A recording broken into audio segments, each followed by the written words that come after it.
Assalamualaikum warahmatullahi wabarakatuh. Salam sejahtera untuk kita semua.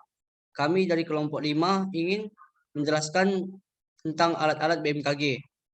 Kami yang beranggotakan yang pertama Arnestisari Buruginting, yang kedua Eva Rizky Olivia Rambe, yang ketiga Mewita Margareta Kesogihan, yang keempat saya sendiri Muhammad Fauzi Sibuan, yang kelima Novita Lilis Tondang, yang keenam Petrus Darwis Padade, yang ketujuh Romario Stinja, yang ke-8 Ferdinand Hutagaul. Alat pertama akan dibacakan oleh Arnesti Sari.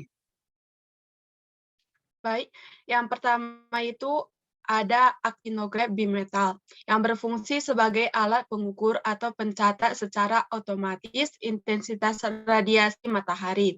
Aktinograf termasuk alat pengukur intensitas radiasi matahari total yang mencatat sendiri berapa intensitas radiasi matahari yang dipancarkan. Aktinograf menggunakan dua buah logam bimetal sebagai sensor. Logam akan bertambah panjang seiring dengan meningkatnya intensitas radiasi matahari. Perbedaan panjang logam yang kecil akan diperbesar oleh sistem tuas karena adanya pergerakan pena yang sebanding dengan perubahan intensitas radiasi matahari. Yang kedua itu ada anemometer yang berfungsi sebagai alat pengukur kecepatan angin yang banyak dipakai dalam bidang meteorologi dan geofisika atau stasiun perakiraan cuaca. Alat ini juga harus di tempat yang terbuka. Pada saat tertiup angin, baling-baling akan bergerak dengan mengikuti arah anginnya. Jika angin yang tertiup dengan cepat, maka kecepatannya dapat diketahui. Kelebihan anemometer adalah mudah dibawa dan juga dapat mengukur kecepatan sesat. Mempunyai ketelitian yang tingginya yaitu 0,5 dan kekurangannya adalah terbatas untuk mengukur kecepatan sesaat saja dan hanya dapat mengukur kecepatan angin.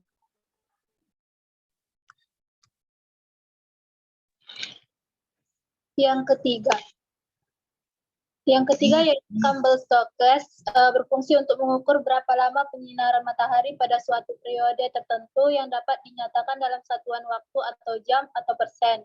Prinsip kerja dari Campbell Stokes ini adalah sinar matahari yang tepat jatuh pada sekeliling permukaan bola kaca pejal akan difokuskan ke atas permukaan kertas pias yang telah dimasukkan dalam celah mangkuk dan meninggalkan jejak bakar sesuai posisi matahari saat itu. Jumlah kumulatif dari jejak titik bakar ini yang disebut sebagai lama penyinaran matahari bersinar dalam satu hari dalam satuan jam atau menit. Yang keempat yaitu cup counter anemometer. Berfungsi untuk mengukur laju angin dengan 3 buah cup sebagai sensor yang dihubungkan oleh lengan ke counter.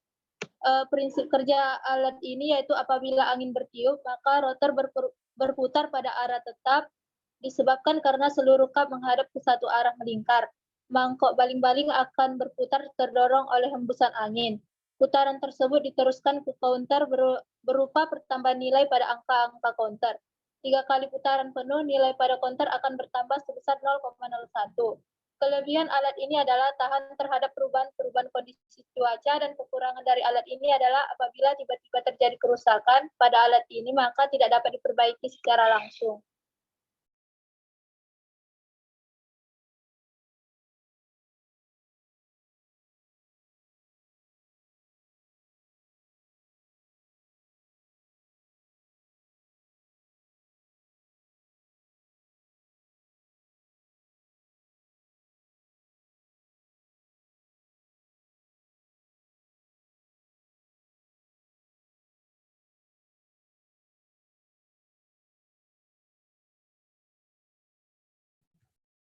Yang kelima, high volume air sampler, berfungsi untuk mengambil sampel SPM, suspended particle matter, dari udara. Prinsip kerja HVAC yaitu udara yang mengandung partikel debu dihisap mengalir melalui kertas filter dengan menggunakan motor putaran kecepatan tinggi. Debu akan menempel pada kertas filter yang akan diukur berapa nilai konsentrasinya dengan cara menimbang kertas filter tersebut sebelum dan sesudah sampling, serta mencatat flow rate dan waktu lamanya sehingga didapat konsentrasi debu tersebut. Yang ke-6, ngelisimeter. Berfungsi untuk mengukur evapotranspirasi tanaman varietas gambus dengan jarak tanam 20 kali 30 cm. Dan untuk yang 1 petak ditanami rumput pada tanah sebagai evapotranspirasi standar atau potensial, dan 1 set ombrometer yang digunakan untuk mengukur curah hujan. Laju evapotranspirasi dapat diestimasi dengan menggunakan pendekatan atau metode atau diukur secara langsung. Unsur yang diamati adalah besarnya penguapan yang berlangsung pada sebidang tanah yang bervegetasi. Yang ketujuh, panci penguapan atau open pan evaporimeter. Alat ini berfungsi sebagai pengukur penguapan atau evaporasi pada udara terbuka. Makin luas penguapan panci, maka makin representatif atau makin mendekati penguapan yang sebenarnya terjadi. Pada permukaan danau, waduk, sungai, dan lain-lainnya, besar atau kecilnya penguapan yang terjadi tergantung dari penyinaran matahari, angin, hujan, dan suhu, kelembapan udara, dan awan. Cara kerja open pan evaporator adalah penguapan yang mengakibatkan permukaan air pada panci akan berkurang. Pengukuran dilakukan di dalam steel well yang terdapat lubang pada dasarnya untuk jalan keluar masuk air. Jumlah air yang menguap dalam jangka waktu tertentu diukur menggunakan hook gauge dengan merubah letak ujung jarum sampai menyentuh permukaan tanah, permukaan air.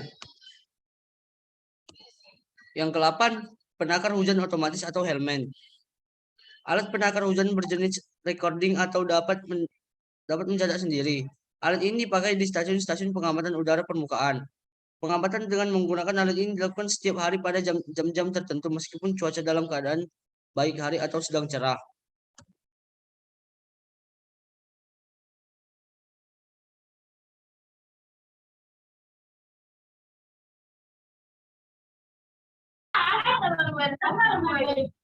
Yang ke-9, penakar hujan atau observasi. Penakar hujan atau observatorium merupakan penakar hujan non-recording atau tidak dapat mencatat sendiri alias harus diukur secara manual. Penakar hujan OBS digunakan untuk mengukur jumlah curah hujan yang jatuh dan masuk ke dalam corong penakar curah hujan tersebut dalam periode waktu 24 jam. Jumlah curah hujan yang terukur dinyatakan dalam satuan milimeter. Penakar hujan jenis ini diamati tiap jam 7 waktu setempat untuk metode pengamatan agroklimat. Sedangkan untuk pengamatan sinoptik diamati tiap jam. Pencatatan data curah hujan hasil pengukuran dinyatakan dalam bilangan bulat apabila tidak ada hujan ditulis strip atau minus. Bila curah hujan yang diukur kurang dari 0,5 mm maka ditulis 0. Jika terukur kurang dari 0,5 maka ditulis 1. Bagian-bagian alat. Penakar hujan OBS terdiri dari 5 bagian utama, yaitu 1. Corong penakar yang berbentuk lingkaran yang dapat dilepas dengan luas 100 cm persegi, 2. Tabung penampang air hujan, 3. Keran untuk mengeluarkan air, 4. Penyangga, 5. Gelas ukur dengan skala 0 sampai 25 mm. 10.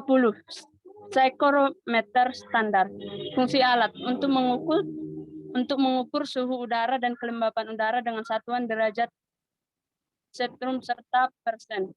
Cara pengamatan. Termometer BK menunjukkan suhu udara, termometer BB digunakan mencari kelembapan udara dengan bantuan tabel termometer BB.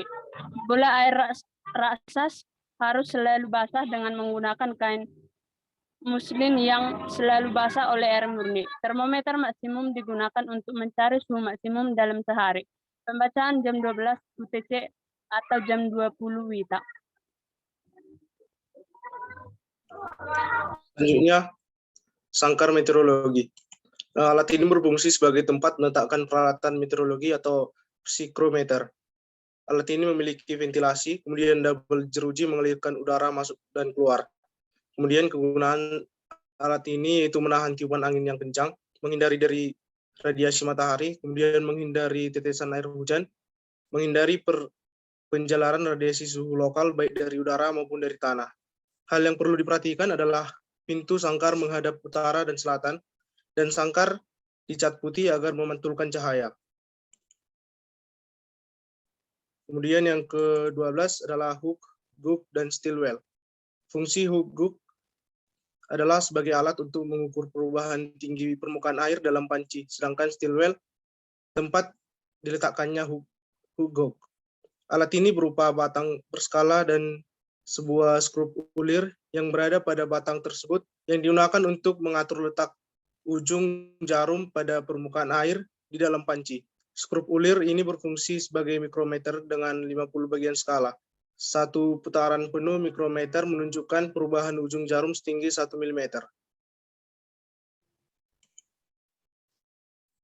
13. Termometer apung maksimum dan minimum. Berfungsi untuk mencatat suhu maksimum dan minimum air yang terjadi selama 24 jam. Cara pengamatan yaitu suhu maksimum ditunjukkan oleh ujung kanan indeks dalam termometer atas dan suhu minimum ditunjukkan oleh ujung kanan indeks dalam tabung bawah. Untuk menyetel kedudukan indeks kembali, setelah suhu dibaca digunakan magnet batang. Nomor 14, termometer tanah gundul. Berfungsi sebagai pengukur suhu tanah gundul dengan satuan derajat Celcius, memiliki kedalaman yaitu 0 cm, 2 cm, 5 cm, 10 cm, 20 cm, 30 cm, 50 cm, dan 100 cm. Benda kuning pada termometer 50 cm dan 100 cm adalah parafin, yang berfungsi agar ketika alat tersebut dibaca, maka suhu tidak berubah. Data suhu tanah ini digunakan dalam kegiatan pemupukan tanah. Alat yang ke-15, termometer tanah berumput. Berfungsi sebagai pengukur suhu tanah berumput dengan satuan derajat Celcius. Memiliki kedalaman antara lain 0 cm, 2 cm, 5 cm, 10 cm, 20 cm, 30 cm, 50 cm, dan 100 cm. Benda kuning pada termometer 50 cm dan 100 cm adalah parafin yang berfungsi agar ketika alat tersebut dibaca maka suhu tidak berubah. Data suhu tanah ini digunakan dalam kegiatan pemupukan tanah. 16. Termometer minimum rumput. Berfungsi untuk mengukur suhu terendah atau minimum rumput pada suatu periode pengamatan. Cara pengamatannya ialah dilakukan pada pukul 7.00 WS. Jika suhu turun, alkohol akan menyusut dan naik. Permukaan alkohol akan naik sedangkan indeks tidak tertinggal menunjukkan skala terendah yang dicapai suhu udara. Setelah dilakukan pengamatan atau pembacaan skala, posisi indeks harus dikembalikan ke posisi suhu pada waktu itu. 17. Termohigrograf berfungsi sebagai pencatat suhu udara dan kelembaban udara atau nisbi. Sensor suhu tersebut dari logam. Bila udara panas, logam memuai dan menggerakkan pena ke atas. Bila udara dingin, mengkerut gerakan pena turun. Sensor kelembaban udara terbuat dari rambut manusia. Bila udara basah, rambut memanjang, dan bila udara kering, rambut memendek. Sekian penjelasan alat-alat BMKG dari kelompok kami. Bila ada kata-kata yang salah, mohon dimaafkan. Wassalamualaikum warahmatullahi wabarakatuh. Terima kasih.